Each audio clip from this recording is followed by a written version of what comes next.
time in video, and of course, at the top of the hour, or the minute, or the second, you heard the theme song, Brand New, by Peasus, which I heard a rumor about him. Really? That he actually created Daft Punk. You see, I can hear the influences. I think that's something pretty easy to go on, yeah. Yeah. Is he French? Maybe. I'll have to look into Maybe that. he's more than French. Maybe he's all English.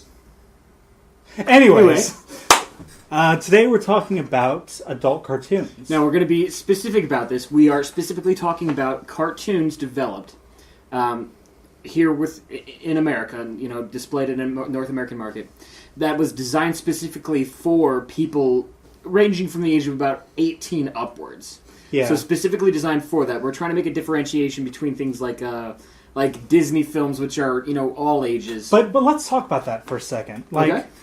I was looking earlier when I was doing some research for this. I looked and I saw a list called the top 25 adult cartoons. I thought, well, this is a great resource. I can look at these and see what in general adult cartoon is. Where we're going to go. First thing on that list is a cartoon on the Disney Channel called Gravity Falls. Which is an interesting aspect to play on, because in this we get to an aspect that's pretty common in animation now, is the idea that something that's produced specifically geared sort of in the production room towards a specific age range can actually envelop all age ranges. And you see this a lot, actually, particularly in these days, specifically with the advent of the internet. Now we have the huge Adventure Time fan base. We have the Bronies. Yeah. We have... This is coming about all of the accumulation, particularly because we grew up during one of the renaissances of animation. Yeah, during we got some of boom the period. really, really good animation coming out of the grapevine when we were, just little tykes. Yeah, but that's the thing, though. People that are fans of it and people that respect stuff like this, they consider those adult cartoons. Yeah. Which, I gotta say, they aren't. They are not adult cartoons. It depends upon how you're looking at it. From an aspect of something that adults can enjoy, yeah, you can go ahead and say they're adult That's cartoons. not an adult cartoon. That's the general audience But cartoon. we're looking at particularly what the show is designed specifically to be referential to. Yeah. Like how, The Simpsons Yeah. is an adult cartoon. Now, I grew up with a bunch of people who watched Simpsons growing up. I wasn't one of them. My mom was kind of picky about what I watched. But, I know a lot of kids who grew up watching that show. But that show is rife with adult humor. Content we wouldn't typically allow to be in kids' media. Sex, drugs, political atmospheres, things of that nature. Yeah. Stuff that you don't present to children. That's what defines it as an adult show. Exactly. Is the market that it's established for. Yeah. So, I guess with most stuff that we talk about, we have to start at the beginning. What do you think is... What would you consider the first adult cartoon? That's kind of hard to say. Because when you go back in history, during the early days of animation, there's a really... even more than today, there's a big gray period where animation was a new thing. Well, in the 20s, it didn't really have a genre to define, except that it was stuff that wasn't filmed, that was physical. It was animation was anything. Yeah. I mean, it was, you could do anything with it, and there weren't any set definitions on the genre of what was kids entertainment, what was adult entertainment, what was in the middle, what was general entertainment. When Snow White, the very first feature-length animation film, happened, that was the only genre at the time, was just general entertainment. Yeah. And it wasn't really, I think, until around the time that we began to see cartoonists like Ralph Bakshi and the like come forward that we began to get adult entertainment. Now, you saw a bit of it happening... Well, I would say even before that, though, because you have the Betty Boop cartoon. Exactly, the Betty Boop, and and even a little bit later, the Tex Avery in the Looney Tunes, which is rife with sexual jokes. I think that was one of the first primetime cartoons too. Yeah, it was actually. We had a lot of it going on at the time. You had the Flintstones, the Jetsons. Those came. The Flintstones was really early. Yeah. Them and the Jetsons kind of went into the next generation, but you didn't begin seeing these heavily sexual and kind of almost hidden animations until you get into, I'd say, probably between the 50s and the 70s. Kind of right in that gap is when it really starts to kind of bloom, Yeah. Now, it wasn't until the late 80s, early 90s that we got one of the defining cartoons of the genre. Yeah, which late 90s was the premiere of The Simpsons. Not long after, you have The Critic. You have The Critic. You had Beavis and Butthead. Premiered during the mid-90s. Yeah. Which was actually on a whole new channel that was trying to gear towards teenagers, but that's right in the age range of what they were really going for. Exactly. There's people who would enjoy that kind of humor and that kind of view. Simpsons, I think, even though it is not the first adult cartoon by any stretch of the imagination, no. it was one of the first ones that didn't go by a cartoon-like aspect. Yeah. It didn't define itself as cartoon like stuff like Cool World did, like Who Framed Roger Rabbit did, or Betty Boop cartoons, or stuff like that. Well, I mean, and this was the cliches of animation at the time. They were well defined during the the Merry Melodies, the Betty Boop, the Tex Avery phases. These wild things that displayed things that couldn't happen in real life. You draw a hole in the wall and you color it, and then you reach through it and grab something. Simpsons didn't do that. It kind of does it occasionally to poke fun at animation, but for the most part, it's meant to represent although exaggerated, relatively realistic world setting. Yeah, it's a show about or at least when it started, it was a show about a low-income family that were just trying to fucking make it. And I think this is one of the things that really helped to make it, a mainstream show, is that technically it's a show you could have filmed live action. Yeah. And, you wouldn't have required any real rewrites in it. The reason that it was, done in animation is because that's how The Simpsons had come to be after, being just basically filler material on the Tracy Ullman show. Yeah, it's almost especially during the time, it's an animated representation of the shows that were on in the previous decades that were live action. The sitcom family show. Yeah. And in those, there were the kids focused ones. There's the Cosby Show. Mm-hmm. There's Full House was 90s. What was it? Full House, though, is a pretty good example of what was going on at that time, because that kind of straddled onto that thing kind of towards the end. It was kind of the last ember to go out. Almost. Yeah, but I'd say it probably got a lot of its inspiration from stuff like All in the Family. They heavily reference that kind of stuff. You got All in the Family, the Andy Griffith Show. Yeah, definitely. Just basically all kinds of sitcoms that came from right about the 40s onwards, when modern television had come into the home, is kind of what they were drawing from. So, because of what it did, in the fact that it was, at first, a very down-to-earth cartoon show, it didn't have a laugh track, off. It didn't. Which was different from a lot of the family-related shows at the time, which were all filmed before a live studio audience. So you couldn't film these painstaking animations. But because of that, live studio audience. Because of that, it was basically a animated sitcom, but they could deliver jokes much quicker and go through dialogue much quicker because they didn't have to wait for They didn't have to wait for anybody. Yeah. They weren't trying to pander to an immediate audience that was right there. They were putting it on TV. People liked it, so be it. And you can kind of see that they didn't really know how to deal with it at first, because if you watch the first season of The Simpsons, it's not really funny. It's interesting. It's not a bad show, but it's highly different from what became so popular about it, specifically in the second season, is when the humor aspect of it really took off. Yeah. And even though it was more down to earth, that didn't mean that they didn't do comedic stuff. Of course. And being a cartoon, they were allowed to kind of reach beyond the bounds that an a real live action cartoon would watch, where they talk about how that one joke about Itchy and Scratchy, where it says, Bart, cartoons don't have to be completely 100% accurate all the time, and Homer's sitting on the couch with them, but then another Homer walks by the window.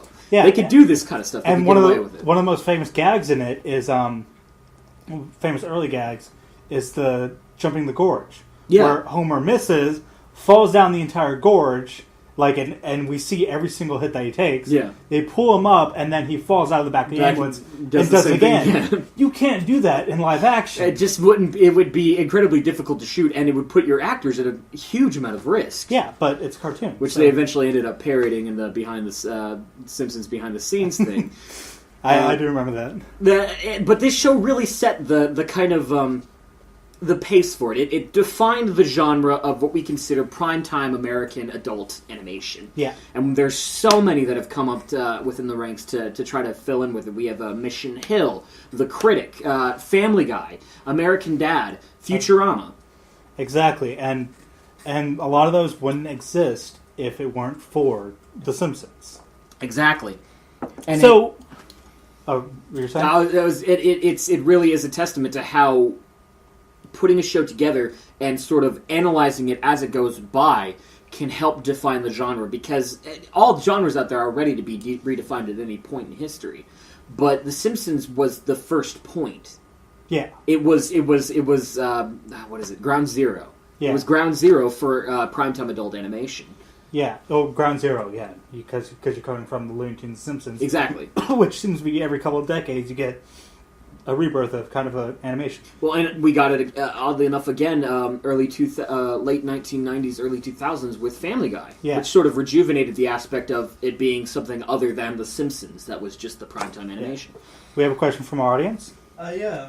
It was more like, would you say maybe like the redefining one for this generation, like you said, Looney Tunes, then came Simpsons.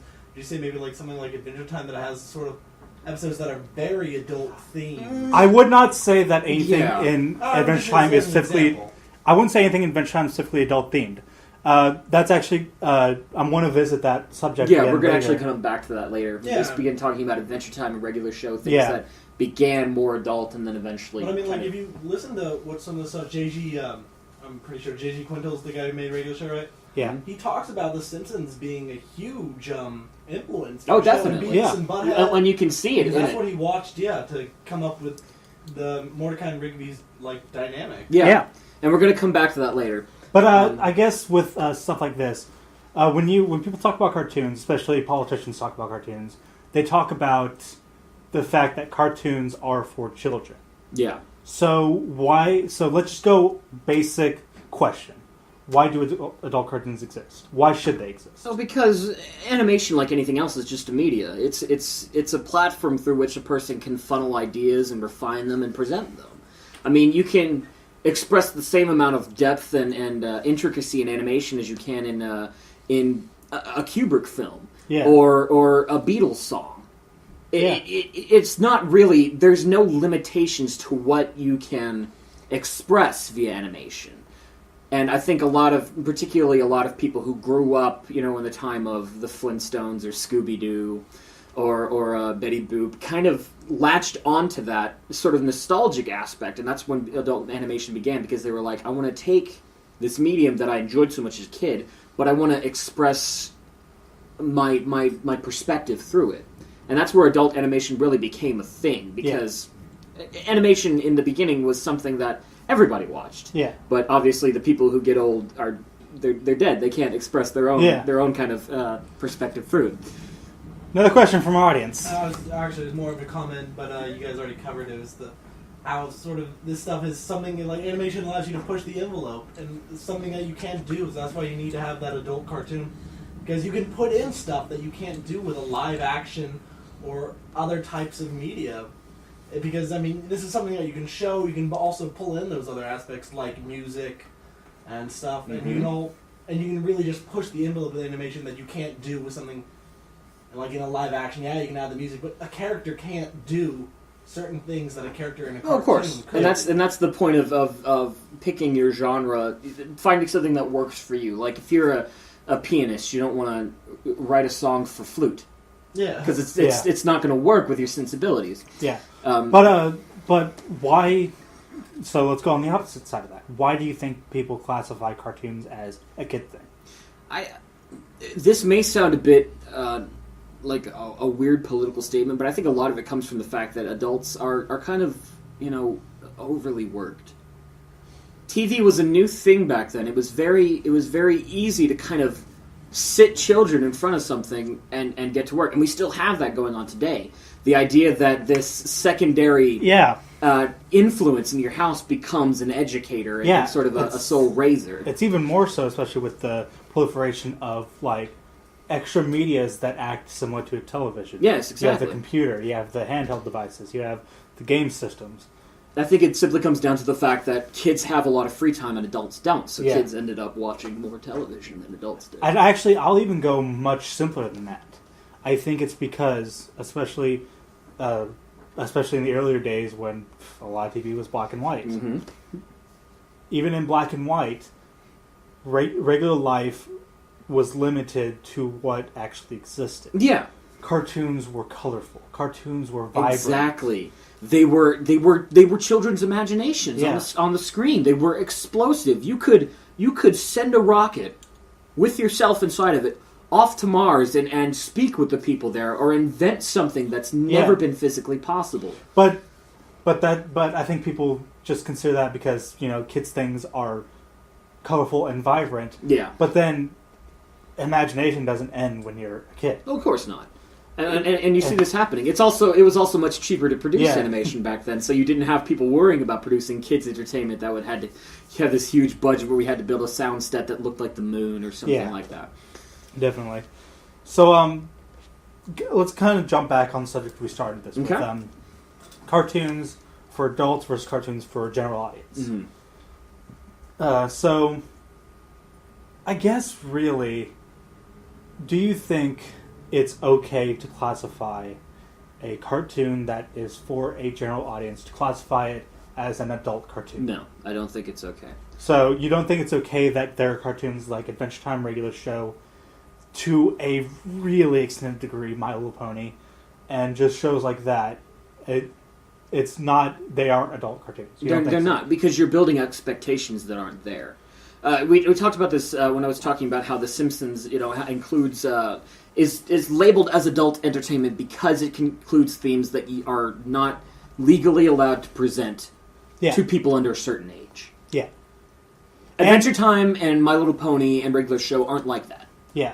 They will present subjects that not a lot of children's cartoons will visit. And they are kind of pushing the envelope and kind of causing a bit of heat from some people by doing that. But the idea is that they're not specifically breaking the taboo. Yeah. And it's sort of a social norm. So I guess it's kind of dependent upon where you are, what society you belong to, and how society views that particular cartoon. But it's not a personal opinion. It is a societal basis. And to kind of sidetrack for a second, one thing I've really noticed, especially in the last few years, because the two big shows are Adventure Time and Regular Show. And they're great. Yeah, they're both fantastic. Fantastic. And I love them both. But I've always kind of noticed that Adventure Time will get more controversy in what it presents than Regular Show will. Yeah.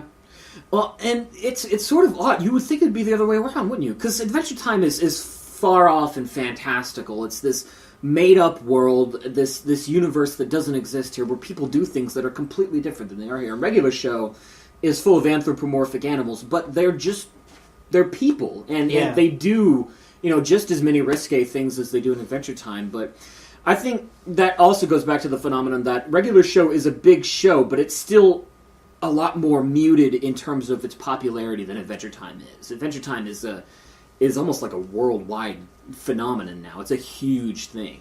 And Regular Show is a big thing, but it's something that people don't overextend in terms of how good it is. Yeah. So I think that's the main reason why. Yeah. Grayson, we can't have too many interruptions. No. It's just this is just a thought that you might talk about.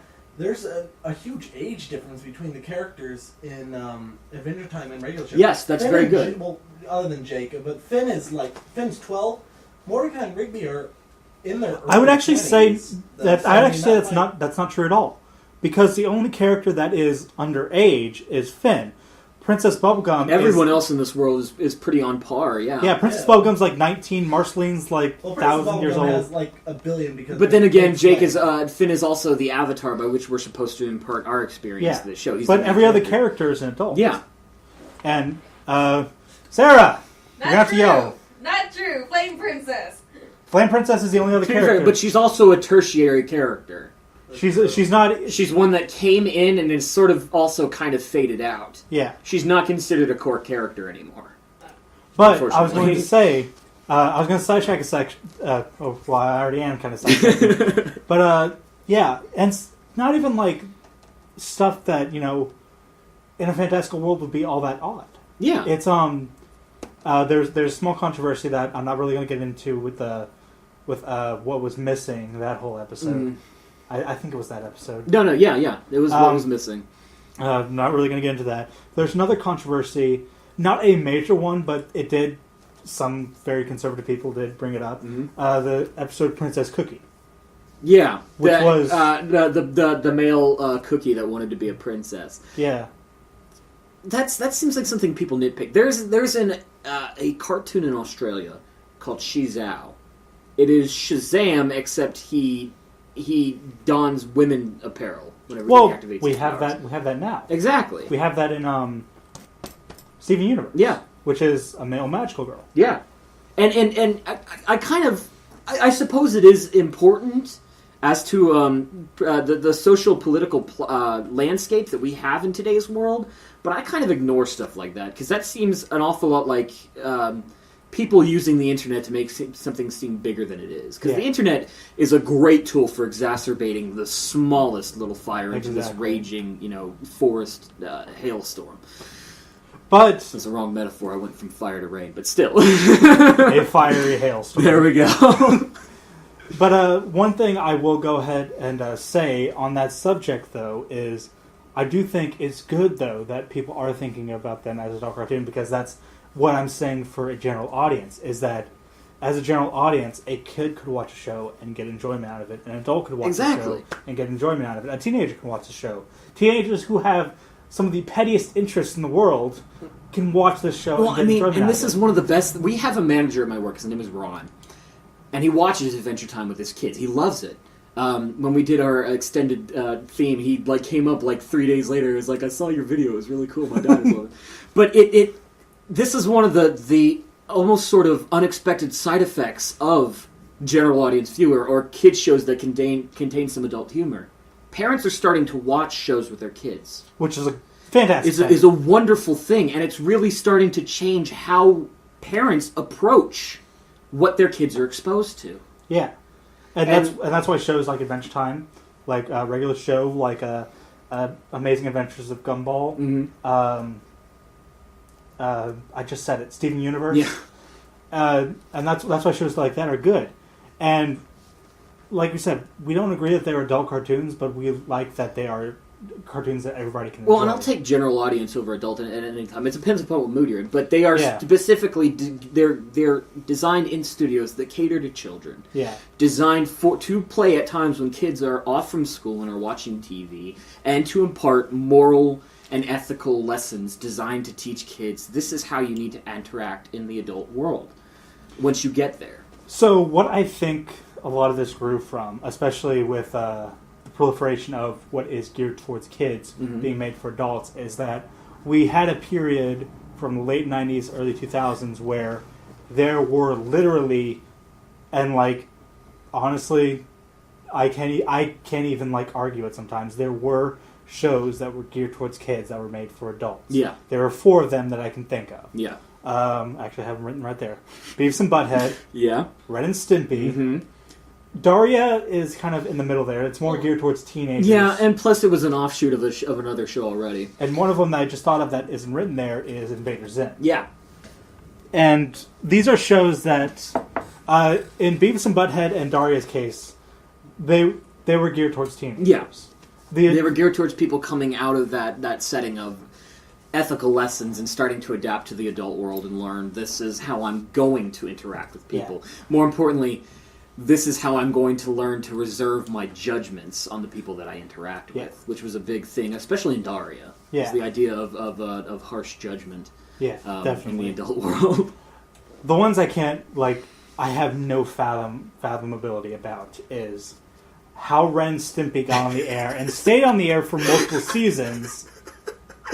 And the Dude. exact same comment for Invader Zim. Dude, just everybody was doing drugs. Just really high grade, just really good drugs. My favorite joke about how Invader Zim got on the air is I was just listening to some people talk about it. It's like, here's how I envision Invader Zim got on the air. They had all the shows laid out on the table.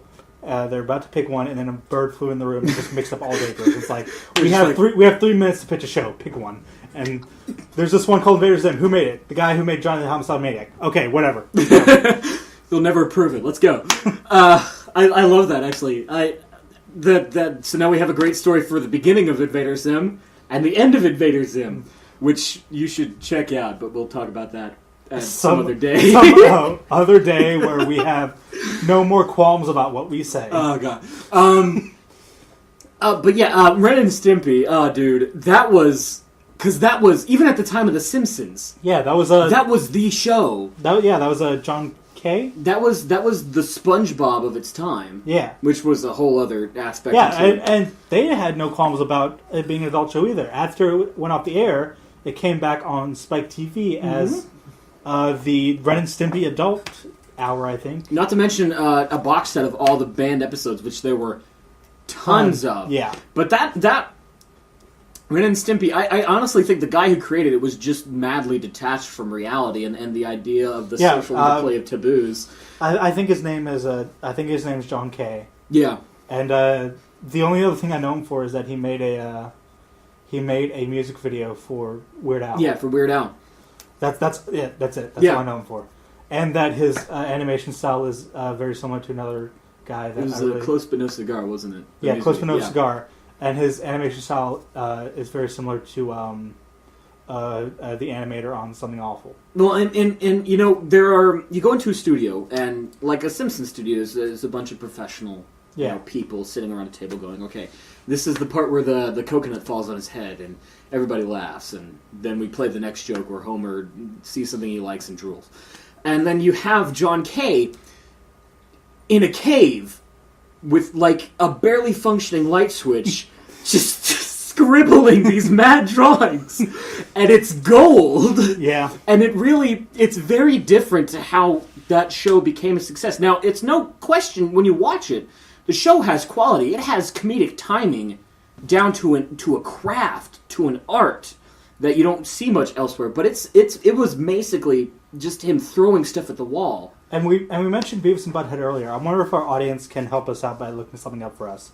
Who made Beavis and Butthead and King of the Hill?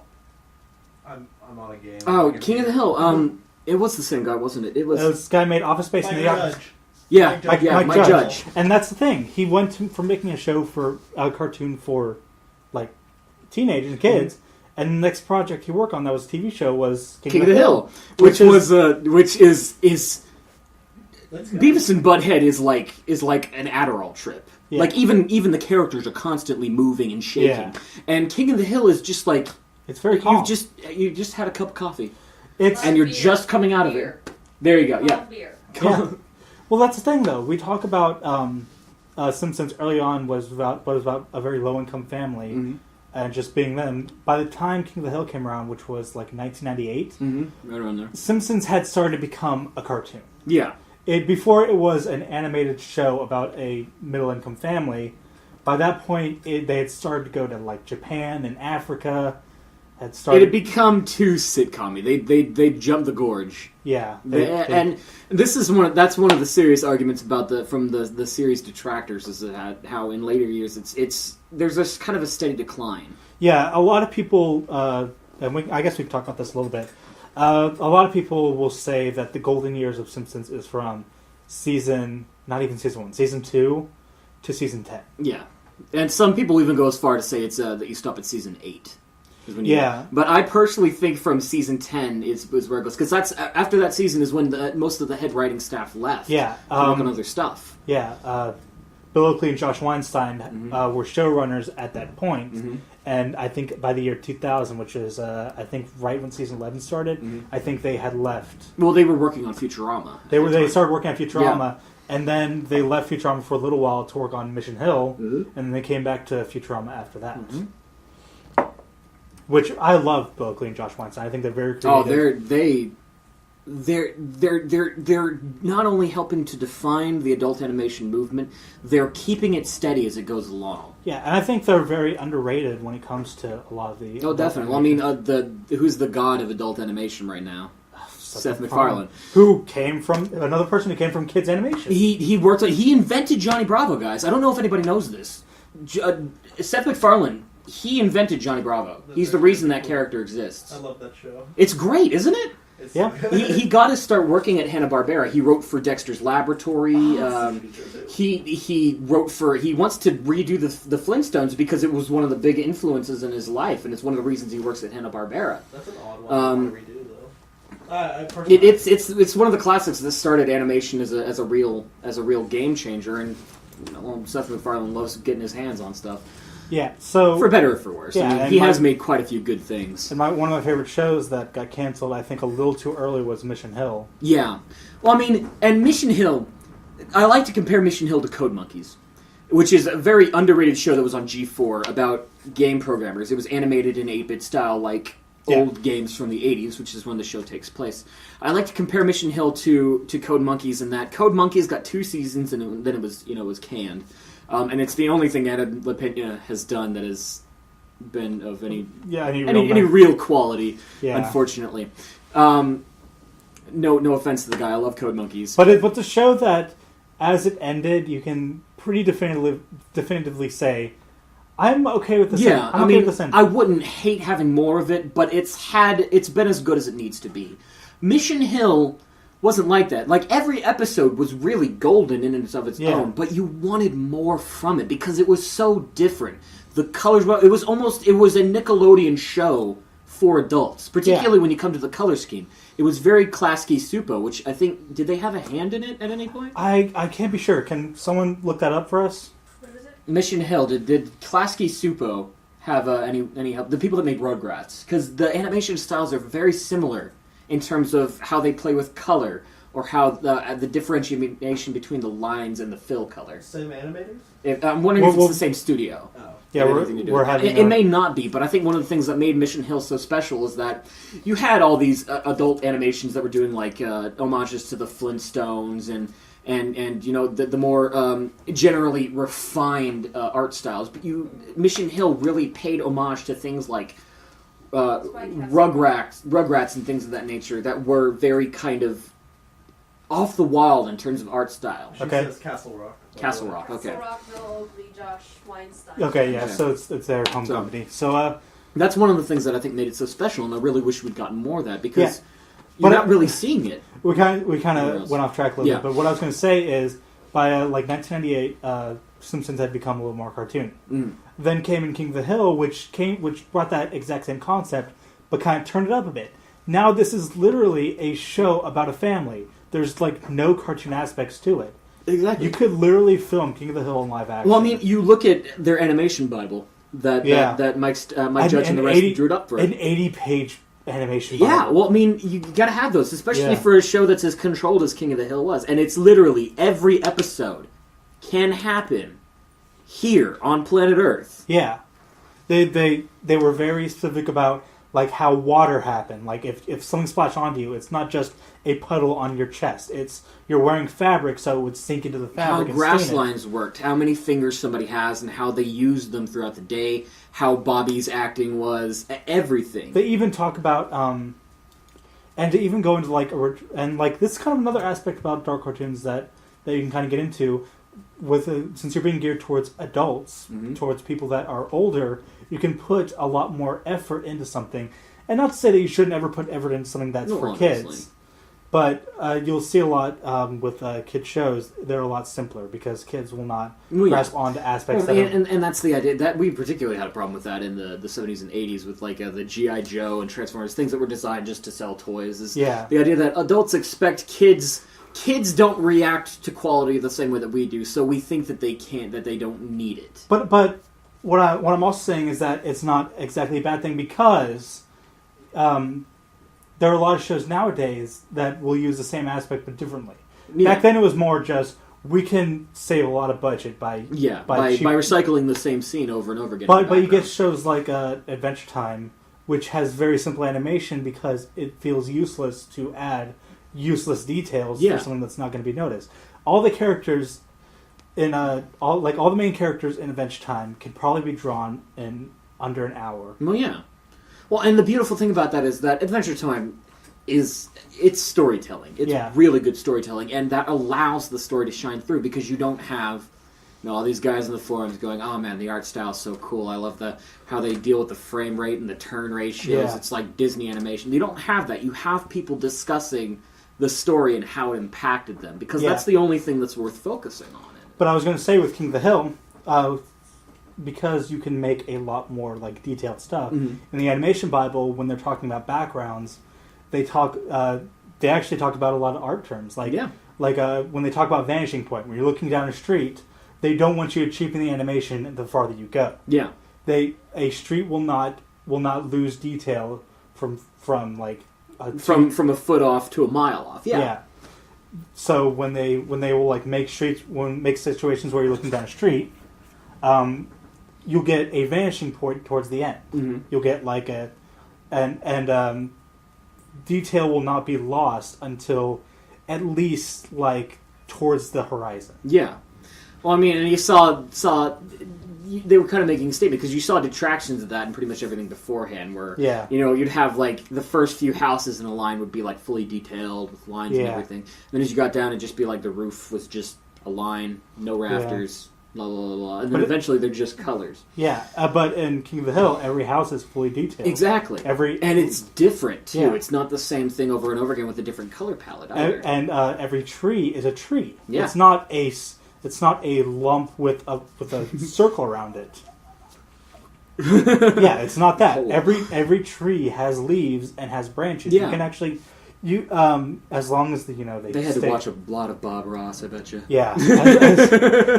I don't know how well they stayed towards the Bible in the show, but I'm betting if you go and watch an episode of King of the Hill right now and pause at any point, the scene will most likely be fully detailed. Yeah, and it'll be consistent with whatever it is that you're reading in the Bible to see it. Because I'm sure a lot of you aren't studying animation, but when you study animation, you learn how to stop enjoying animation. Yeah. Which is something you try to hold on to, but it's pretty easy. Yeah, it's the same with film. And that's the same with any medium. I mean, if you want to be a great musician, you have to learn how to analyze music and stop enjoying it. Yeah. Now, you want to make sure that you don't go so far that you can't enjoy it anymore, but you have to learn, this is why people like it, this is why it works, and this is why they're separate.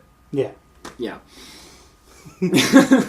Well, I mean, and a big thing about that with adult animation is the fact that, in the 70s and 80s, we got G.I. Joe, Transformers, things like that. They were crap. They were bad. They were designed to sell toys to kids. Yeah, and you kind of got a drop off of what was adult animation at the time too, because Flintstones had started in the 60s. I think maybe around there, maybe beforehand, Or maybe after. Yeah.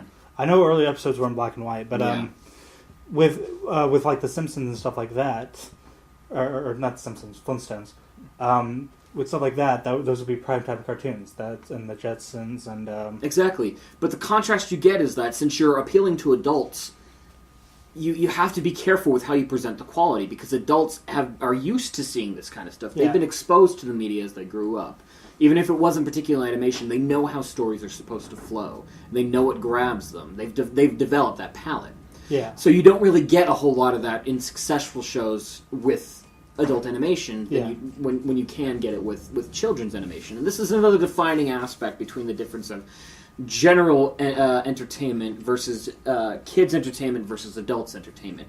The quality, the graph of quality, yeah, has to take an upturn, at least in some of the aspects of what's presented, in order for it to be successful. Because there's tons of kids shows that are high quality. Yeah. Adventure Time, Fairly Odd Parents, SpongeBob. So many stuff from when we were younger that I can't even pull it out of my head now. And Ed and Eddie, yeah, the whole cartoon aspect. Cow and Chicken, Dexter's Laboratory, Johnny Bravo, Powerpuff Girls. We already said for that. We had a whole lot of those that were high on the curve, but there was quite a bit of it that was successful and presented that was very low quality. When you get up the scale, there's not going to be a whole lot that's successful in quality these days that's gone past like a few seasons in the terms of adult entertainment. Exactly. I mean, look at Sit Down, Shut Up, the American animated remake of the live-action Australian series, which was supposed to be part of Fox's animation domination back when it was just The Simpsons and Seth MacFarlane stuff. Yeah. They were hoping it would break the pause, but it was bad, and people didn't watch because it was bad. Yeah, Simpsons, Seth MacFarlane, and Mike Judge. Yes, exactly. So I guess to really end this off, I got to ask, especially with the proliferation of, they're now doing a new Animation Domination on Saturdays, which has shows like Axe Cop, have shorter cartoons on there, which I still haven't watched. Axe Cop.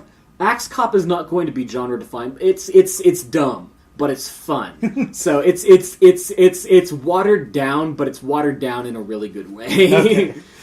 I love it, but it's not deep. Yeah, you have the new. Brought it up, right?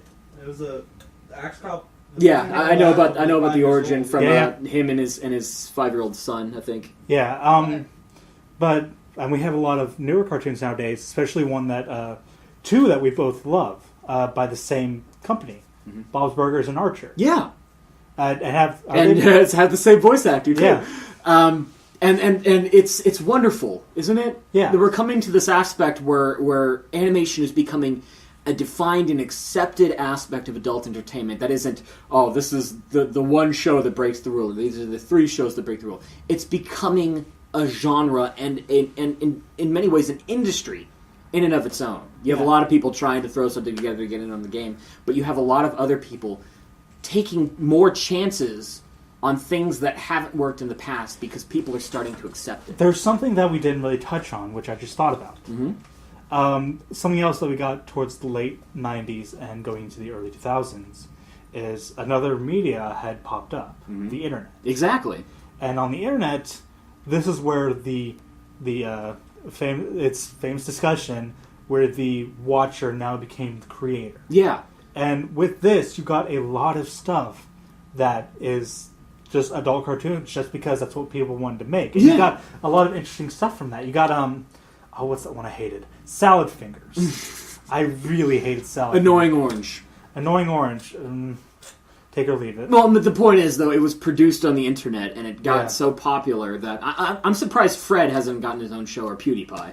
Fred has his own show. Fred does have his own show. I'm glad that I didn't know it was a thing, and now I'm Actually, depressed. I don't think it was a show. I think it was just like a movie. Okay. No, Yeah, he had Fred a did show get a for movie. I little didn't bit, know but I that. think they canceled it. I know he did have a movie though too. Okay. Chris Crocker was going to get his own show. Yeah.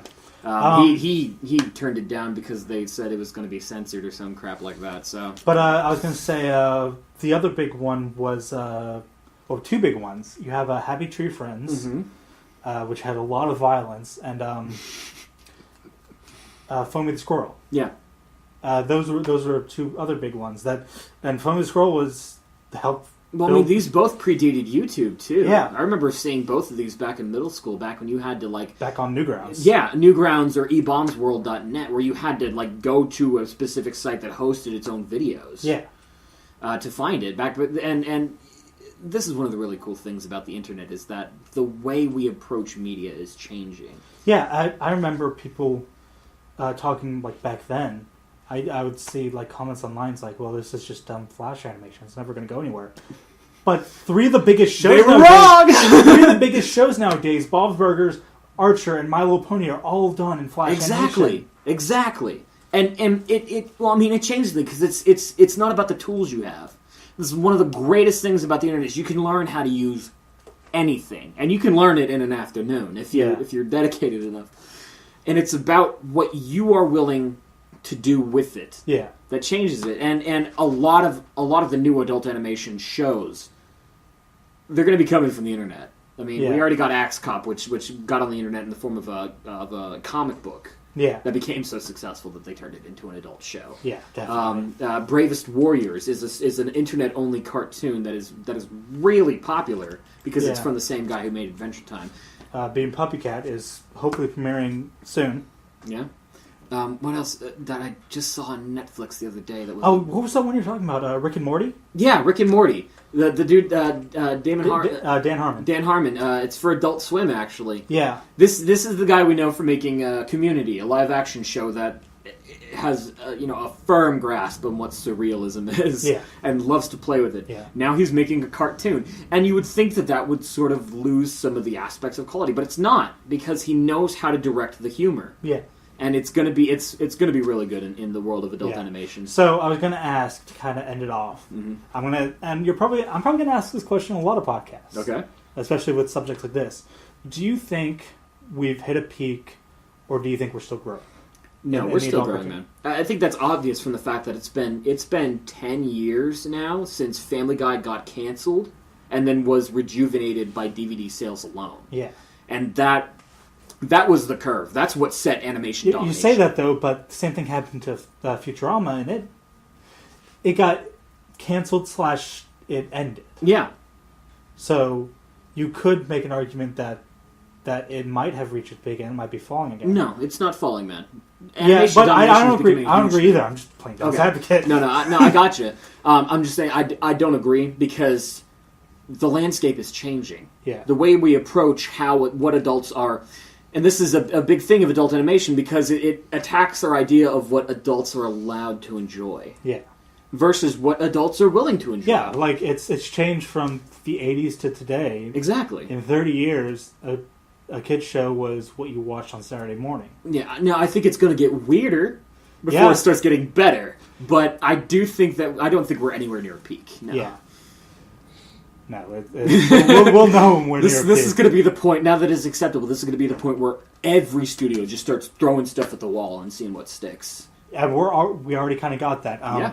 I'm not a big fan of Futurama, or no, I'm a huge fan of Futurama. I'm not a big fan of Family Guy. Mm-hmm. But especially when they returned. Yeah. After they returned, I Yeah. considered it not very good. But one of my favorite things about when they returned is the very first episode of the return. They had the first segment be they listed off all the shows that were canceled between when it was originally canceled and when it came back. Yeah, And you can already kind of see from that a lot of stuff that they threw at the wall and didn't stick. exactly. And I think I will agree that we have not hit a peak, but I will say that based on what you said, we might be coming a little closer to it. Oh, because you're definitely. saying because we talked about how they're kind of throwing stuff at the wall and see what sticks.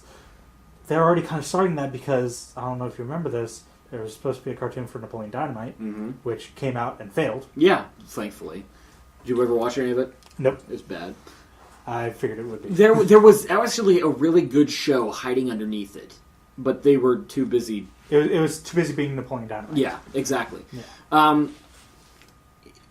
Well, and this is the biggest issue with asking if we've hit a peak or not, because I don't believe we have, and I trust the quality of what true artists are going to bring forward. Yeah. But it's possible that a peak could happen tomorrow, Yeah. because it's a very unstable genre right now, because it's still in the middle of defining what's acceptable. Yeah, especially with we hit a point a while ago when the internet really started coming to prominence that we got a lot of new innovations coming at the exact same time. Exactly. Because when the internet came around, you started getting a lot of shows being made with Macromedia Flash, which is now Adobe Flash. Yes.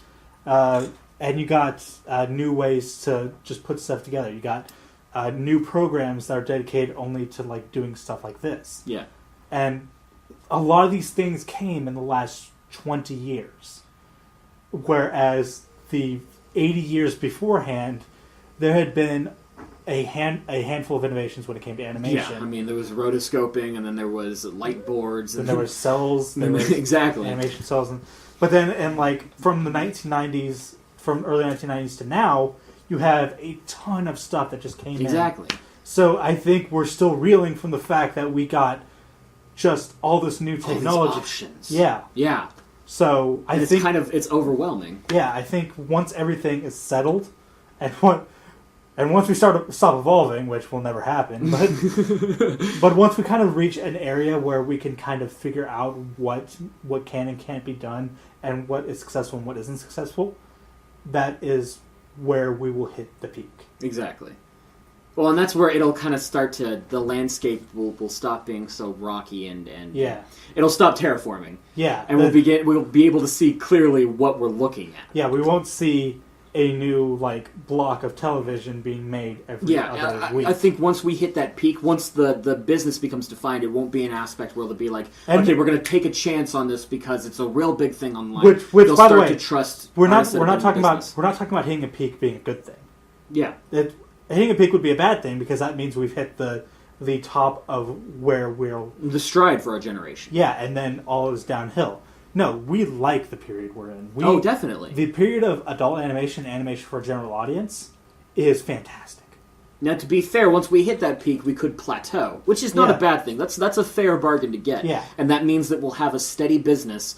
But that's a business where they're going to start, once again, putting more faith into the artists and the businesses that they know have produced quality in the past. They'll stop taking risks on new artists, I Yeah. think.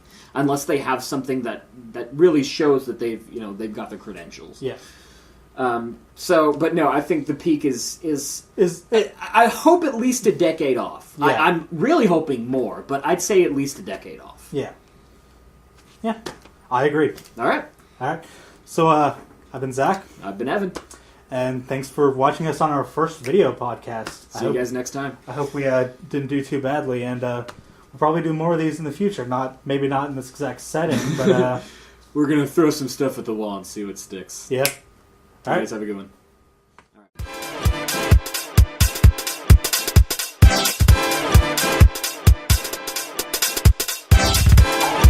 Back to your tunes. Danny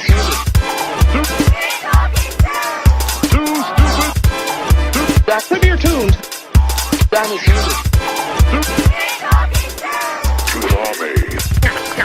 Cartoon! Danny Johnny